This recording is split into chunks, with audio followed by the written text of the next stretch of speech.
বছরের প্রথম দিনটায় খুবই সুন্দরভাবে কাটালাম।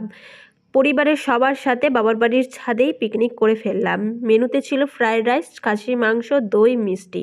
পুরো ব্লগটা দেখো, আশা করি ভালো লাগবে। আমি শর্মিষ্ঠা, আমার চ্যানেলের নতুন একটি ভিডিওতে তোমাদের জানাচ্ছি অনেক অনেক ভালোবাসা। তো তোমাদের দাদাভাই ডিউটিতে গিয়েছিল আগের দিনই, আমি এখানটাতে বাবার বাড়িতেই ছিলাম। আর ডিউটি থেকে ফেরার পথে বললাম যে পিকনিক করছি আজকে আমরা ছাদের মধ্যে সবাই মিলে, তো বাবু কেক কাটবে বলেছে। তো ওর বাবা ছেলের জন্যই কেক নিয়ে আসলো, কেক কাটিং করবে। এই পিকনিকটা আমাদের কিন্তু আগের দিন মানে 31শে ডিসেম্বরই করার কথা ছিল, কিন্তু তোমার দাদা ভাইয়ের হঠাৎ ডিউটির কারণে ওকে চলে যেতে হয়েছিল। তাই জন্য মানে সবাই যদি না থাকে পিকনিকের কোনো মজাই লাগে না। তাই জন্য সবাই যখন একদিন একসাথে হয় তখনই ভালো লাগে। তো আজকেই সবারই ছুটি, তাই জন্য আজকেই হচ্ছে পিকনিকটা। কাল চলে যাব আবার জঙ্গিপুর, তাই জন্যই পিকনিকটা আজকেই করে নিলাম। আর এদিকে দেখো কেক কাটা নিয়ে 3 ভাইয়ের মধ্যে কেক কাটিং করবে এই নিয়ে ঝামেলা শুরু। তো তারপরে কেক কাটিং করে সবাই মিলে কেক খেয়ে নিলাম টিফিনে আরও মানে চা, তারপরে সিঙ্গারা ছিল, ওগুলোও খাওয়া হয়েছে। তারপরে দেখো এই যে কালী পুজোর একটা পটকাও ছিল, তুবড়িগুলো, তো সেটা জ্বালিয়ে পুরো দিন মানে বছরের প্রথম দিনটা খুব আনন্দভাবেই কাটালাম। তারপরে 2 ভাইয়ের মধ্যে কেক খাওয়া নিয়ে মানে কে ফার্স্ট খেতে পারে এই নিয়ে চললো। তারপরে দেখো পুরো পরিষ্কার করে দিয়েছে 2 ভাই মিলে কেক খেয়ে। তারপরে মা তো যেটা ফ্রায়েড রাইসের ভাত হবে সেটা বসিয়ে চলে গেছিলো নিচে, তো আমি সেইটা ভাতটাই দেখে নিচ্ছিলাম। ফ্রায়েড রাইসটা আমাকেই করতে বললো, তাই জন্যই আমি করছিলাম।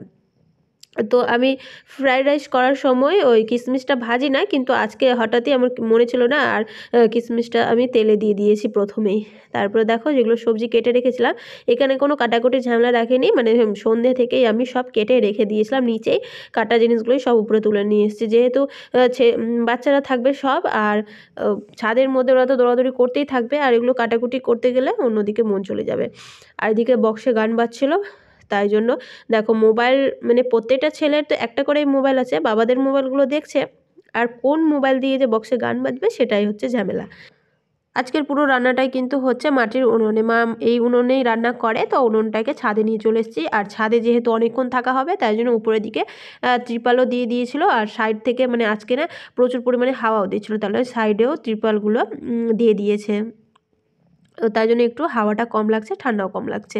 এদিকে দেখো ফ্রায়েড রাইসের যেটা ভাত সেটাও হয়ে গেছে, আর এদিকে আমার সব সবজিগুলো ভাজাও হয়ে গেছে। এরপর কাজু দিয়ে দিলাম, কাজু কিশমিশ দিয়ে। আর কি ফ্রায়েড রাইস তো প্রায় সবাই করতে জানে, আর ফ্রায়েড রাইসটা আমাকেই করতে বলে, মারা করতে চায় না, বলে তুই কর, তাই জন্যই আমি করলাম। খেতে কিন্তু ভালোই হয়েছিল।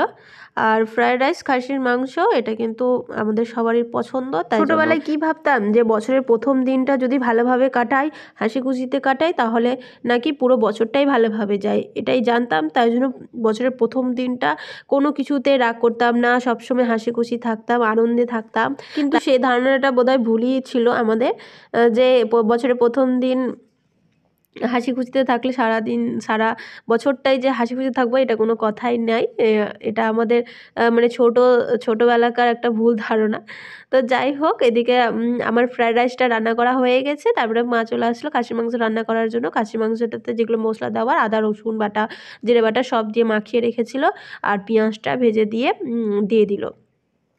এইভাবেই রান্না করতে গেলে একটু তাড়াতাড়িও হয়, আর খেতেও ভালো হয়। খাসির মাংস তো এইভাবেই রান্না করে।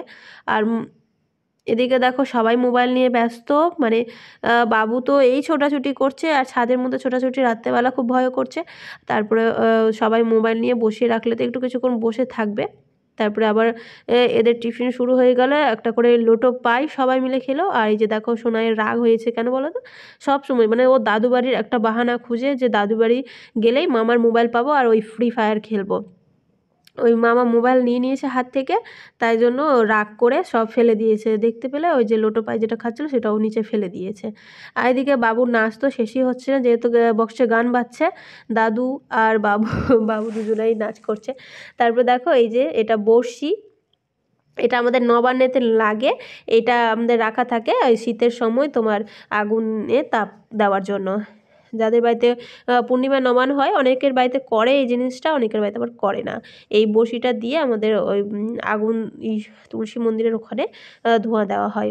তারপর দেখো বাবা রান্না করতে বসলো, বাবার হাতে খাসির মাংস রান্নাটা আরও বেশি সুন্দর, তাই জন্য মা ছেড়ে দিল বাবাকে করতে। তো বাবাই করলো রান্নাটা। আর মানে ফাটালো দেখতে পেলে, আর একটা তুবড়ি কাকু নিয়ে এসছে, বলছে আমার কাছে আরেকটা আছে।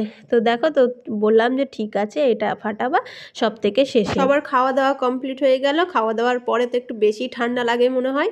তো দেখো সবাই মিলে, আমি, তোমার দাদা ভাই, বাবু তো ঘুমিয়ে পড়েছে কিন্তু ঘুমায়নি, ও নাকি একদম মানে ইসের তলে, তোমার চাদরের তলে কিন্তু জেগেই আছে। তারপর দিদির ছোট ছেলে সোনাই, জামাইবাবু সবাই মিলে বসে গল্প আড্ডা করে আগুনে একটু হাত সেঁকে নিয়ে তারপরে শেষের দিকে দেখো বাবা মা খেতে বসেছে। আমাদের সবার খাওয়া হয়ে গেছে, শেষে বাবা মা খেয়ে তারপরে তো যে তুবড়িটা ছিল সেটা কাকু ফাটালো।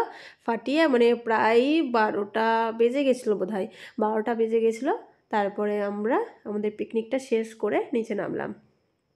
প্রথমে এই দেখো এইরকম করেই কিন্তু আমাদের কালী পুজোর সময় তুবড়িটা না মানে ঝাউ গাছের মতো না হয়ে ফেটে গিয়েছিল। বাবুকে নিয়ে তোমার দাদাভাই তুবড়ি ফুটাচ্ছিল সে কালী পুজোর সময়, আর মানে ফেটে গিয়েছিলো চোখের সামনেই, মানে ধোঁয়া হয়ে গেছিলো, কিছুই দেখা যাচ্ছিল না।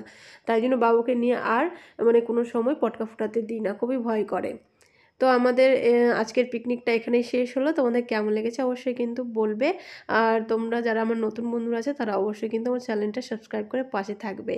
তো চলো টাটা, সকলে ভালো থেকো, সুস্থ থেকো। আমাদের পিকনিক আজকে শেষ। এই যে নিচে নেমে যাবো। তোমার দাদাভাই এই বক্সটা এনেছিল যেটাতে আমাদের গান বাজছিল, এটাই মানে ব্যাগে করে যেখানে সেখানে নিয়ে যাওয়া যায়, এটা এক সুবিধা।